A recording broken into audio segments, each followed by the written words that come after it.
en la que va a exponer en primer lugar Diego Fernández, profesor también del curso desde el que hemos organizado este seminario.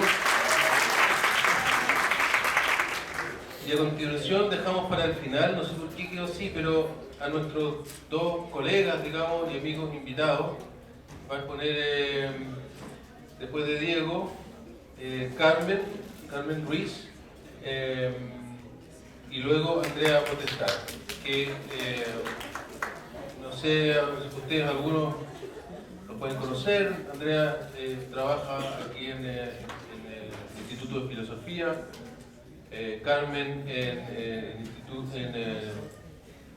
¿cómo se llama el instituto?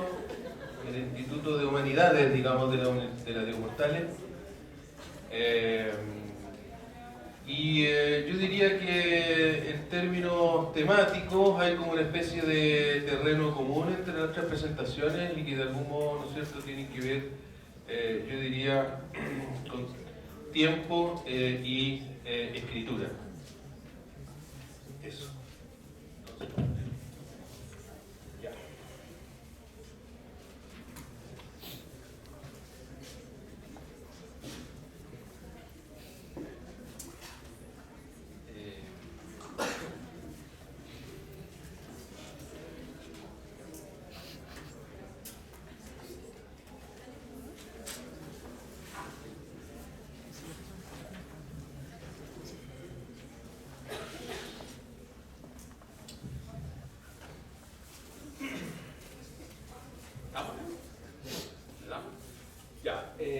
Yo voy a presentar primero entonces un trabajo que se llama, tiene un título más largo, que el título que tienen ahí se llama Kafka y la escritura interrumpida, y tiene un subtítulo que lo decidí borrarlo por razones que les voy a explicar a continuación. El título más largo dice Una lectura cruzada desde Piglia, Benjamin y Blanchot, que son, ¿esto se mueve? Son todos esos autores que están ahí, ¿cierto? Que es sobre Kafka, fundamentalmente la ponencia, pero me gustaría examinar entonces el problema de la interrupción y de lo que voy a tratar de desarrollar a continuación como la idea de una escritura interrumpida,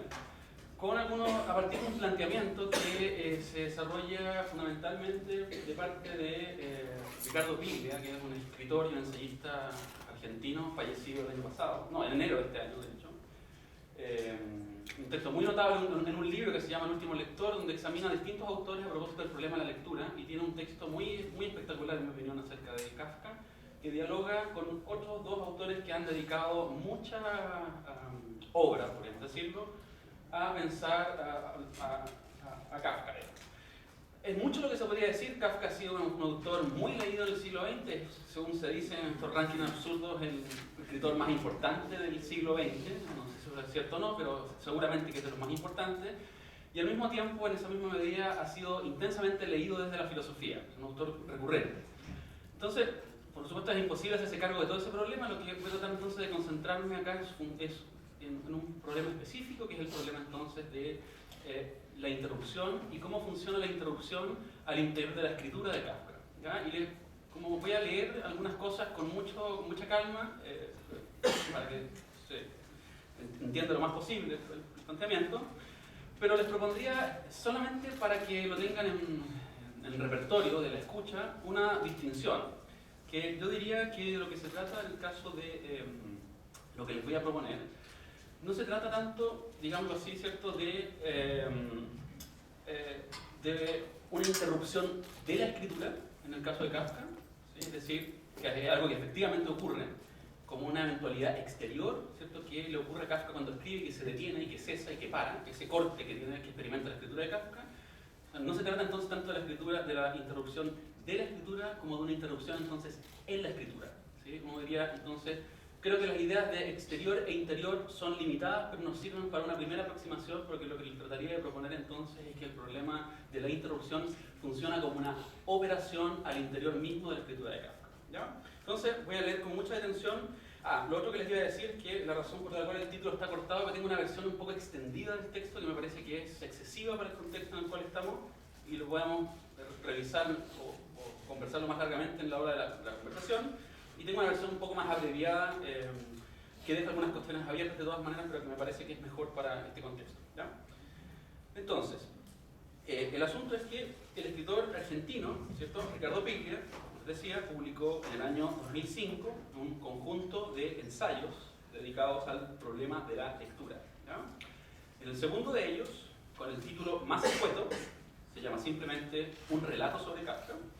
desarrolló una sugestiva hipótesis de lectura acerca de la obra del escritor checo,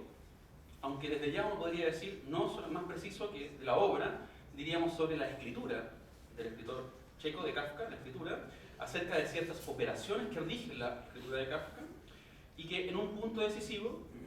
este es un asunto que me va a interesar, no se traducen esas operaciones de la escritura de Kafka, no se traducen en una obra, esto es en la obra de Franz Kafka, ¿ya? Esta es la razón por la que en su ensayo, Piglia apenas se detenga en las narraciones, ¿sí?, en los aforismos, que son lo que uno más conoce, o en cualquiera de los distintos proyectos fallidos de novela que emprendió Kafka a lo largo de su vida, todos proyectos fracasados que Kafka emprendió tratando de escribir una novela. Nada de esto, ni narraciones, ni aforismos, ni los proyectos de novela, sino se centra Piglia fundamentalmente en dos cosas. En primer lugar, en los diarios de Kafka, que han sido durante el mismo siglo XX uno de los documentos más importantes finalmente de Kafka, los diarios de vida. Y en segundo lugar, ¿cierto?, la correspondencia, y particularmente la correspondencia que Kafka tiene con su primer amor, hay que ver qué diablos quiere decir el amor en Kafka, ¿cierto?, que es la correspondencia con Felix Bauer, ¿ya?